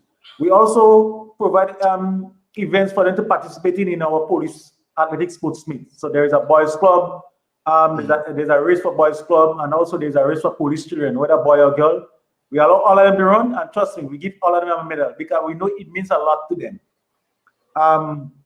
But I think it's something that we will not stop, Police Boys Club. I don't know if it's so prominent in all schools, but it's something that the police community relations department is mandated to do, and I know they have been dealing with a number of schools in that regard. Mm-hmm. Okay, right, yeah. Well, thank you very much. I want to thank you for being part of our program today, giving us quite a bit on the Police Sports Club Incorporated, and very impressed with what I'm hearing regarding police sports and Police Sports Club Incorporated. Any reason why you went the route of being incorporated? Is it more the business side of things that you're looking at? And when I say you, I'm talking about the Police Sports Club. Well, I mean, what really pushed that is that when in 2017, when we was mandated by the Grenada Football Association to, how each club should be registered, as an incorporation. Yeah. So I think that was the reason why we took on that name, Police Sports Club Incorporated. And again, as a sports club, where we do have an account, so like I said, person makes pay subs every month, and all of that, So we have to have all this information when we were registering. Right, and it brings home the point of again, I'm saying, of being well structured, and that is what the program was about in terms of encouraging clubs, not just teams, but clubs, and yes. a proper structure. Because exactly. as you said, the police sports club has jurisdiction. And when I say that, in terms of the participation in the various sporting disciplines. And as you said, part of the structure involves representatives on the police, from the police, from the various sporting disciplines as well. So while you have your president and the vice president and secretary and treasurer, you do have, as part of the executive, representative persons or officers representing different sporting disciplines, including football and track and field and cricket and basketball and netball, as the case may be. And that what it's all about in terms of a proper structure, club structure, as we call it. Any parting word from you, Alan? Well, before we go to the parting words, I think I missed it. There's a sporting discipline I didn't mention much about it. Another one again. Volleyball. Volleyball. Yes. Volleyball. Yes. I don't know why I missed that. You're very, very actively involved in volleyball over the years. Yes, I recall police playing. Actually, on the steering committee now, there's a police officer on that committee. I think it's Corporal Mitchell. Okay. Yeah. But I know in the past, police had a very, very strong volleyball team. Right. And I know we're getting ready to wrap up, but may I also bring home the point that, and it's something, again, you probably will have to get the High Command to deal with. And Commissioner Edwin Martin, if you're listening, please, there's something called executive order. I am very familiar with an executive order. And you can talk a lot, but you can, do a little executive order. Do some for sports. Do some for the police involvement in sports. But the point I'm making about not just, for example, football, police, we know football, police involvement in football, etc., etc. But we want to see a police female football team. Cricket, female cricketers involved, multi, so that probably except netball for now, but we want to see the women involvement and a police team, whether it's football, whether it's cricket, whether it's basketball, give these officers the opportunity, because you never know, some of them probably have the skills, but it's just because they're not getting the opportunity that, except probably for netball, but something that you can, discuss among the police sports club. But I will want to raise that too with the High Command in terms of ensuring that the female officers also get to participate in the various sporting disciplines, not just netball. And Michael, but in relation to female football and even cricket, 6 years ago we had a team of policewomen. We actually had a police football team, but everything just fell to the cracks. Yeah. In the past, we had a police windball team, female team also. Yeah. Well, we're looking at post-COVID. Yeah. We're looking at post-COVID. There are tremendous opportunities now, and I think in terms of forward thinking is something we can look forward to in terms of getting them part of the process. The pandemic, I think, despite what it caused, also created the opportunities. For example, what we're doing now. Prior to COVID, we were probably had to journey to St. George's to do something like that with you. Yeah. So that's what I'm saying. I'm saying that it has created opportunities, and I think post-COVID, we can start forward thinking, getting our female officers also being part of the process in terms of participating, active participants in various sporting disciplines. So when we hear about athletics, we're not just hearing about male officers, but we're hearing about male and female officers. Football, we're hearing more female officers involved in football. Basketball, whatever sporting discipline that the police are involved in, that there can be female opportunities for females to participate as well. Okay, so you have the opportunity now for your parting words and anything you want to add to that.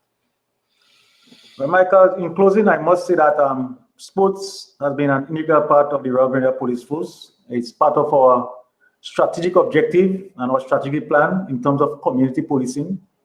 There is a saying, the police is the community and the community is the police. We all have our part to play to police our lovely island of Grenada, CARICOM, Matni. Sport within the organization also provide a healthy lifestyle for officers, because health is very, very important that our officers are healthy. If our officers are not healthy, then our service delivery will diminish. So it's very important that our officers stay healthy. So the avenue of sports give our officers that opportunity to stay healthy and be active on a daily basis. Because there are a number of chronic diseases out there, and a number of officers have those ailments, but we want to curb that. And I must say, hats off to the Community Relations Department that have taken on an initiative to go to all the policing districts to conduct a health fair. Last week they were at Central Division. I must say the turnout was very, very good. And on Tuesday coming, they'll be in the Western Division conducting a health fair among police officers. So we have to stay healthy, and we must do what we have to do to police our country. We'll continue to do what we have to do as an organization. I know that we have the support from the administration and also support from the 1,000 officers within the organization in terms of actively performing in sports. I look forward to see the day when the Royal Grenada Police Force becomes a dominant figure and be more competitive and winning a lot of trophies in a lot of events. Although the main objective is not to win, our commissioner will tell you that it's not all about winning, but in terms of interaction, the social aspect, and remaining healthy and practicing a healthy lifestyle. And I must say, hats off to the commissioner. He's been involved in our police masters team, very, very been supportive. And also hats off to Mr. Deputy Commissioner Franklin Redhead. He also manages the police masters cricket team. They normally go to CARICOM. He's a man who loves cricket. Yes. If you go to the trunk of his vehicle now, you'll see his whole bag with gears here of cricket. That man, he loves cricket and is very supportive. We have a police master cricket team, which is spearhead, and is also involved in that. So I must say, from that level, we have the support. So we can see a lot more happening in the not too distant future as relates to sports within the organization. And I want to say a very big thank you to the general public. We have a lot of support out there. We have a lot of fans out there who support the police in whatever sporting discipline that we participate in. I know when we lose sometimes, they feel downhearted, and but thank you for the support. We wanted to rally with us, and from the police side, it's not all about winning, but being able to interact with you in the community. And I think when people see police participate in those activities, I think they feel a sense of security. They feel safe, that they can come to an event when this police is playing, and because sometimes in those events you have incidents happening, and people might feel uncomfortable staying there. But I think once the police is playing, they will come out and support, and we look forward to that. And we pray that moving forward that we can get to be involved in more sporting activities. And Michael, thanks again for the opportunity to be on the program, and look forward to more opportunities like this where we can share what is happening within the Police Sports Club and sports in general. So thanks again, and have a pleasant afternoon. Yes, well, it's always my pleasure, and I appreciate your involvement. I appreciate you being part of it. Also, thanks to the Royal Grenada Police Force, Commissioner Martin, for giving permission and being part of the process. It wasn't anything difficult in terms of once the permission was sought, it was given almost instantly. And I want to send my kudos to the High Command for giving you the permission and for you being part of that. I do agree that Deputy Commissioner Franklin Redhead, he speaks a lot about cricket. I mean, most of our conversation has to do with cricket. I'm certain that if after the program I said him something as it relates to cricket, I will get a response almost instantly. That's how it is. I'm also glad to know that there's certain things that sometimes come to the fore, including in Commissioner Martin's involvement in sports back then as a national player. I wasn't really aware, but that's what the program is about as well. Michael, I just want to mention one thing before I leave. Remember in 2019, when we had the NYPD humanitarian effort, when they came to Grenada in 2019 in May. Yes. Yeah, man. I mean, that was a very, I must say, that was a very, very good initiative. I think it built that kind of camaraderie and bond among Grenada Police and NYPD.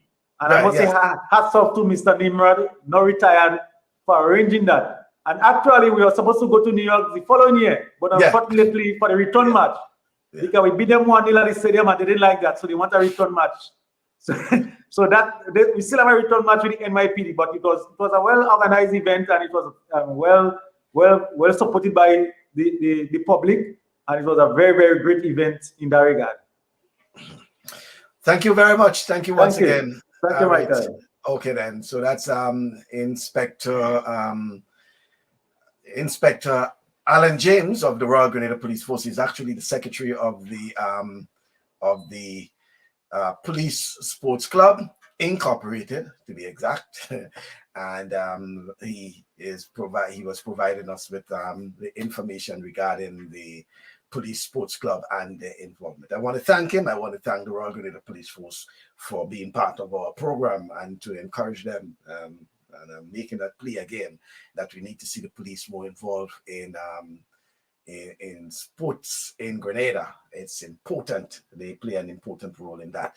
Folks, that's our program for this weekend. Next week, we move over to the big parish, St. Andrew. We'll be talking to Paradise FC International. Paradise, we don't have the names of those who will represent in Paradise, but Paradise will be on our program come next week. And then the following week, we have we'll be going live to Australia.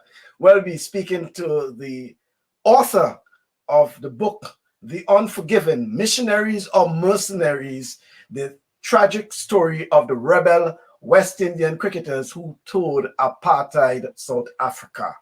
We'll be speaking live with the author of that book. He is Ashley Gray from Australia, and he will be on our program. We'll be speaking with him about the book and about it's an intensive, it's one of the only intensive book on West Indies and the guys who toured South Africa during the apartheid system, and some of them where they are now. In fact, only recently, last week, we lost Ezra Mosley. He was one of the guys who toured apartheid South Africa back then, and we'll be speaking to the author of the book from Australia, live from Australia, and we'll be hearing a lot about where some of those guys are now.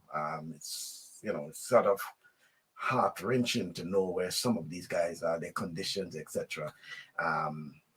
But we'll get more about that. So that's the following Saturday. The following Saturday, we'll be speaking with that.